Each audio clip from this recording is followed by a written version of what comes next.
IPhone में pattern lock क्यों नहीं आता? निरमा वॉशिंग पाउडर पे यह लड़की कौन? क्या आप जानते हैं कि हवाई जहाज में भी लगे होते हैं हॉर्न? बाइक का टोल क्यों नहीं लगता? जानने के लिए बने रहना वीडियो के एंड तक। नंबर 4 गाइस, आप कार या बस से कहीं ना कहीं तो घूमने गए ही होंगे और आपने देखा होगा कि कार, बस और ट्रक पर टोल लिया जाता है और आपके मन में सवाल भी आया होगा कि बाइक पर टोल क्यों नहीं लिया जाता है। तो हम आपको इसका रीजन बताएंगे, तब तक आप वीडियो को लाइक और चैनल को सब्सक्राइब कर लीजिए। दरअसल दोस्तों, देश में लंबी दूरी के लिए एक स्थान से दूसरे स्थान पर जाने के लिए अक्सर बड़े वाहन, कार, बस और ट्रक का ही इस्तेमाल किया जाता है, जो देश के अलग अलग टोल टैक्स से होकर गुजरते हैं। जबकि बहुत कम ऐसा देखा गया है कि दो पहिया वाहन एक से ज्यादा टोल को कवर करे, इसलिए दो पहिया वाहनों से टोल टैक्स नहीं लिया जाता है। नंबर 3, आपने ना जाने आज तक कितनी ही गाड़ियां देखी होंगी, साथ ही उनमें लगे हॉर्न को भी देखा होगा। कार हो या बाइक, बस हो या ट्रेन, आपने सभी के हॉर्न की आवाज़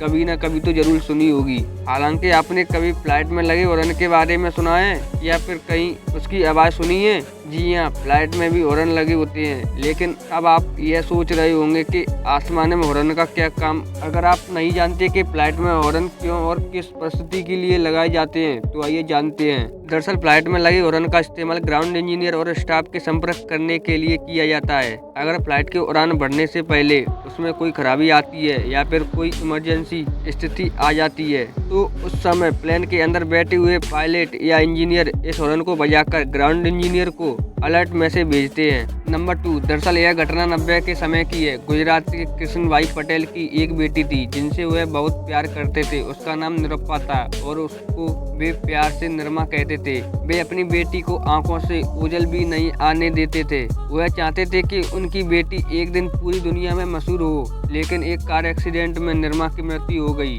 बेटी की मौत के बाद वह अंदर से टूट गए थे, लेकिन उन्होंने हिम्मत नहीं हारी और वॉशिंग पाउडर का निर्माण करके जिस पर उन्होंने अपनी बेटी की तस्वीर लगाई और उस वॉशिंग पाउडर को साइकिल पर जाकर बेचते थे। नंबर 1, अगर आपके पास आईफोन हो तो आपने इस बात को नोटिस किया होगा कि आईफोन में पैटर्न लॉक अवेलेबल नहीं होता, इसलिए इसमें बस फिंगरप्रिंट और पासकोड ही होता है। तो ऐसा क्यों? दरअसल इसके पीछे सेफ्टी रीजंस हैं। एप्पल का मानना है कि डॉट वाला पैटर्न लॉक अनसेफ और उसे आसानी से खोला जा सकता है। और आपको पता होगा कि आईफोन जो है वो अपने सेफ्टी के लिए बहुत जाना जाता है। बड़े बड़े बिजनेसमैन भी आईफोन यूज करते हैं क्योंकि एप्पल हमेशा बताता है उनका फ़ोन सबसे ज़्यादा सेफ है और बहुत से सेफ्टी फीचर्स के साथ आता है। उनमें से एक सेफ्टी फीचर्स पैटर्न लॉक भी है। गाइस, आपको वीडियो इन्फॉर्मेटिव लगी हो तो वीडियो को लाइक और चैनल को सब्सक्राइब कर लीजिए ताकि आपको इससे अच्छा कंटेंट देखने को मिलता रहेगा। तब तक के लिए गुड बाय।